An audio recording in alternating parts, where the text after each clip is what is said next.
Hello families, నేను ఇప్పుడు వంకాయ ఎండు చేపల కూర చిన్న చేపలది చూపిస్తున్నా. శుభ్రంగా కడిగి ముందే వంకాయలు కట్ చేసుకొని రెడీగా పెట్టుకోవాలి. తర్వాత స్టవ్ వెలిగించి కడాయి పెట్టి కడాయిలో తగినంత ఆయిల్ వేసి పోపు దినుసులు, ఉల్లిపాయ, పచ్చిమిర్చి వేసి మనం క్లీన్ చేసుకున్న చిన్న చేపలు కూడా ఆయిల్లో డీప్ ఫ్రై చేయాలి. 4 ములక్కాడలు ఉంటే ములక్కాడలు కూడా వేసాను, బాగుంటుంది కర్రీ. అన్నీ డీప్ ఫ్రై చేసిన తర్వాత మనం ఫ్రెష్గా కట్ చేసుకున్న వంకాయలు వేసేయాలి.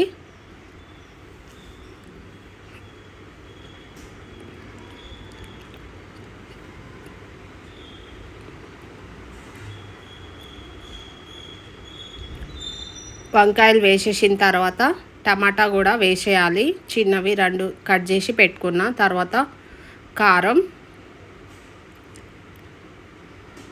పసుపు, ఉప్పు కూడా వేసి కర్రీని తిప్పుకుందాం. అల్లం పేస్ట్ కూడా 1 స్పూన్ వేసాను, బాగుంటుంది కర్రీ టేస్టు.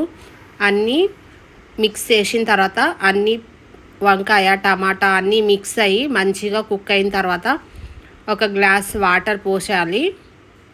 వాటర్ పోస్తే గ్రేవీ పీసులు, ములక్కాడలు, చేపలు అన్నీ నీట్గా ఉడుకుతుంది. ఉడికిన తర్వాత ధనియా పౌడర్ వేసి కొత్తిమీర వేయాలి.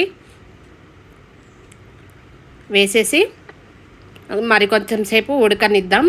ఇలా సింపుల్గా టేస్టీగా వంకాయ టమాటా కర్రీ మనం ఇంట్లోనే ఈజీగా చేసుకోవచ్చు. Let me comment.